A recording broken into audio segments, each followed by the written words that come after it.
இசையமைப்பாளர் இளையராஜாவின் மகள் பவதாரணி புற்றுநோய்க்கு சிகிச்சை பெற்று வந்த நிலையில் சிகிச்சை பலனில்லாமல் இலங்கையில் காலமாகியிருக்கிறார். தற்போது இசையமைப்பாளர் தீனா நம்முடன் இணைந்திருக்கிறார். சார், நீங்க அவங்களுடைய நினைவுகளை பகிர்ந்து கொள்ளலாம் சார். ரொம்ப துக்கமான ஒரு செய்தி, யாராலும் ஏற்றுக்கொள்ள முடியாத ஒரு செய்தி. என்னன்னா, வயது ரொம்ப சின்ன வயது, ஒரு 35 36 தான் இருக்கும் என்றுதான் என்னோட அபிமானம்.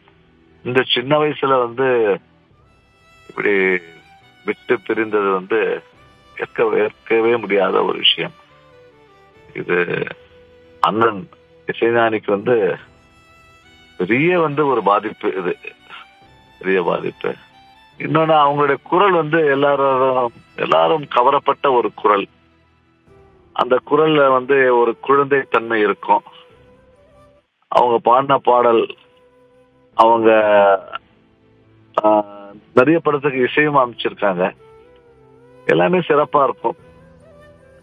இதுல குறிப்பா என்னன்னா, எங்களுடைய இசைக்கலைஞர்கள் சங்கத்தோட மெம்பர், அசோசியேட் மெம்பர் அவங்க.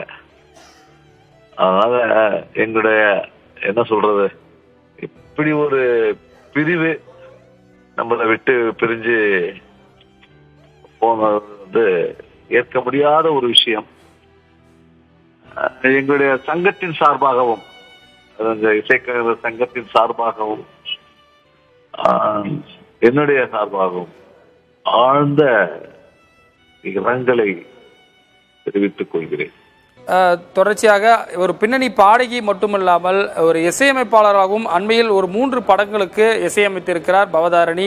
ஒரு 47 வயதில், இளம் வயதில் காலமாகியிருக்கிறார். தற்போது பார்த்தீங்கன்னா, அந்த படங்கள் ரஜினிகாந்த் சாரோட எடுத்த படங்கள் உள்ளிட்ட பல்வேறு படங்கள்லாம் இப்போ சோசியல் மீடியா நிறைய பேர் அவருக்கு இரங்கல்களை சோசியல் மீடியாவில் பதிவிட்டு வராங்க. அவருடைய இழப்பு நிச்சயமாக இசை குடும்பத்திற்கு ஒரு பெரிய இழப்பாக தான் பார்க்க முடியும். அவருடைய இறப்பு குறித்த செய்திகளை, வரக்கூடிய செய்திகளை நம்ம தொடர்ச்சியாக பார்க்கலாம்.